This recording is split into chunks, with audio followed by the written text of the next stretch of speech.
Croeso I chi a ddechrau wsos newydd i'r Gell. Wsnos yr eisteddfod. Ac eto, tydi ddim yn wsnos yr eisteddfod yna di. Yn arferol, mi bydde llu ohono ni wedi teithio draw I Geredigion, yn edrych ymlaen at y cynnwrf o grwydro'r maes neu mynd i'r pafiliwn, eistedd yn y babell len, neu un o'r llu gweithgareddau eraill sydd yn cael eu cysylltu ar wyl bellach. Ac wrth gwrs rhan anatod o'r eisteddfod bob blwyddyn wedi cael gweld ffrindiau na da ni ddim wedi cael eu gweld nhw ers eisteddfod y llynedd. Mae'n wir fod eisteddfod amgen ar gael ar y we. Neithiwr ges I wylio perfformiad hyfryd o bont y glaw efo corau o bob adran yn cyd-ganu yn ytrach na chystadlu yn erbyn I gilydd.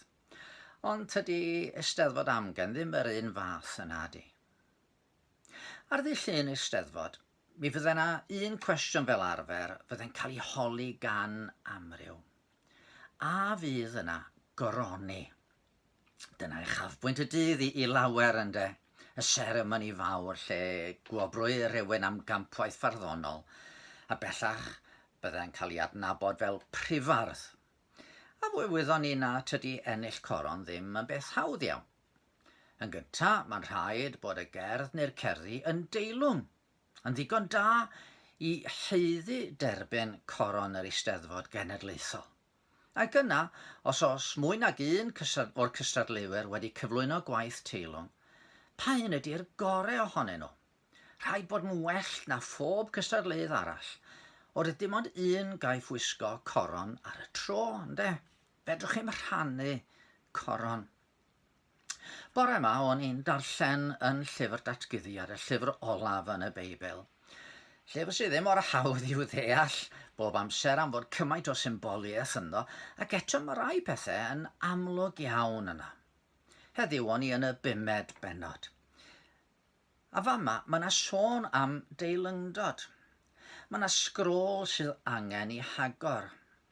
A mae'n bwysig bod hi'n cael ei hagor oherwydd ar hon mae cynllun mawr Duw I achub I bobl wedi sgrifennu.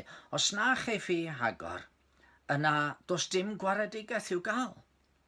Ac chwilio ym mhob man am rywun sydd yn ddigon da I'w hagor, does na neb I'w gweld unrhyw le.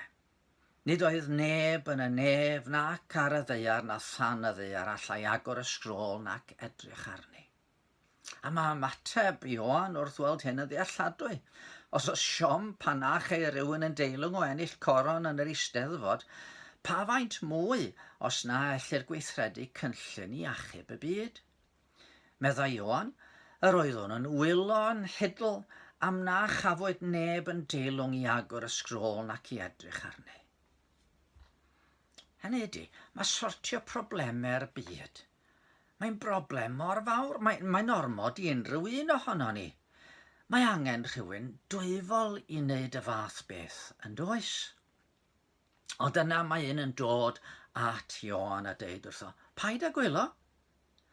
Y mae llew o lwyth Jwda, gwreiddyn Dafydd, wedi gorchfygu ac ennill yr hawl I agor y sgrôl ar 7 sêl.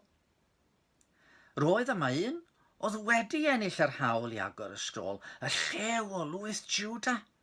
Rhai bod hwn yn un galluog, rhai bod yn fawr, rhaid I fod yn ofnadwy I edrych arno, rhyw Superman gogoneddus tu hwnt I amgyffrediad unrhyw un ohono ni. A fe drodd Ioan I weld. Be welodd o? Gwelais oen yn sefyll yn y canol, gyda'r 4 creadur byw rhwng yr orsedd a'r heneriaid. Yr oedd yr oen fel un wedi ei ladd. Oen wedi ei ladd ac eto'n fyw oedd y gorchfygwr bendigedig hwn. Ie, rhywun o gryfder a dewrder llew, ond eto un wedi rhoi ei hun fel oen I gael I aberthu. Dim ond un fedre ddwyn ymaith regioni'r byd fedre achub y byd. A dyna medde heneriad yn wnaeth hwn. Teilwng wyt ti gymryd y sgrôl ac I agor ei seliau, oherwydd ti a laddwyd ac a brynais di dduw a thwaed rai o bob llwyth ac iaith a phobl a chenedl.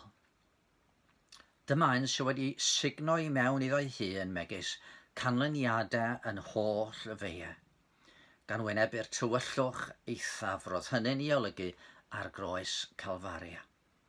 Do fe'i coronwyd a choron o ddraen. Fe'i gwisgwyd nid mwyn i anrhydeddu, ond i'w wawdio, cyn iddo gyflawn i proffwydoliaeth o afydyddiwr. Dyma oen y Duw sy'n cymryd ymaith bechodau'r byd. A chyn diwedd y benod hon yn llyfr datgyddiad, mae'r nef yn atseinio gyda'r gan ogoneddus honno. Teilwng yw'r oen a laddwyd i dderbyn gallu, cyfoeth, doethineb, nerth, anrhydedd, gogoniant a mawl.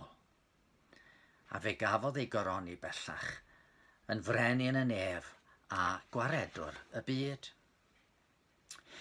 Ddoe, mi oedd Dan Walker, y cyflwynydd teledu, wedi cael mentro i'r eglwys am y tro cyntaf ers misoedd, a fe roddodd neges fyny ar Twitter yn deud mor braf oedd hi i gael ymuno efo Cristnogion eraill ar ôl misoedd o wasanaethau ar y we.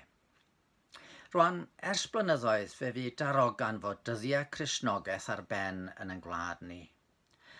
A mi ddoth na lu o negeseuon yn ymateb i neges y cyflwynydd yn ei ddilorni am fod mor ddwl a chredu fod na werth i gred yng Nghrist mewn oes fel yn hoes ni. Mae llyfr datgyddiad yn deud yn wahanol. Yn y benod nesaf, da ni'n gweld rhai wrthododd Iesu. Rhai ddydodus gan y fo ddim byd ar ein cyfer ni. A fan honno, beth sydd yn digwydd, maen nhw'n gweddi allan wrth y mynyddoedd a'r creigiau, syrthiwch arnom, a chyddiwch ni rhag wyneb yr hwn sydd yn eistedd ar yr orsedd, a rhag digofaint yr oen. Chymod, mae dydd coroni yn mynd i ddod. A bydd un yn deilwng ac un yn unig. A does dim rhaid disgwyl tan y diwrnod hwnnw i goroni hwn. Gallwn ni heddiw i goroni'n frenin yn calonnau ni fel y gnath Dan Walker. Oherwydd fe'i lladdwyd o, a phrynodd a'i waed rai o bob cenedl a llwyth ac iaith. Os di hynny'n cynnwys rhai fel Dan Walker, ie, mae hefyd yn cynnwys rhai Cymru, hyd yn oed rhai fel ni. A gallwn ni ddechrau heddiw yr anthem ogoneddus sydd yn deud, i'r hwn sydd yn eistedd ar yr orsedd ac i'r oen, y bod mawl, a'r anrhydedd, a'r gogoniant, a'r nerth byth bythaeth. Gadwch i ni weddio. Arglwydd yn Duw, den ni yn gwybod heddiw nad oes coroni fod ar faes yr eisteddfod yn Rhegaron.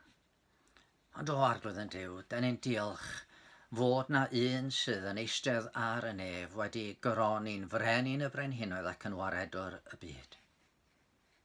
Da ni'n diolch dy fod ti yn dy drigaredd wedi caniatáu ni gredu ynddo fo, a rhoi'n ffydd ynddo fo. Helpa ni'n ystod y dydd heddiw i goroni Crist yn ben yn calonnau, a fe newn ni brofi llawenydd, gorfoledd, gogoniant rhyw ddydd, pan cawn ni weld yn brenin a bwrw'n coronau ni wrth ei draed. Amen. Wel, fel y dydes i mae hi'n wthnos Eisteddfod yr wthnos yma, wthnos brysur i amryw, a mi ydw i am fentro cymryd chydig bach o orffwys, felly fydd na ddim gair o gell fori. Mi na i ddod yn ôl traddodiad yr orsedd, mi na i ddod a rhoi gair dydd Mercher a dydd Gwener os bydd Duw yn caniatáu. A dwi'n siŵr gnewch chi faddau mi am gymryd chydig bach o orffwys yr wythnos yma. Wel, ewch dan fendith.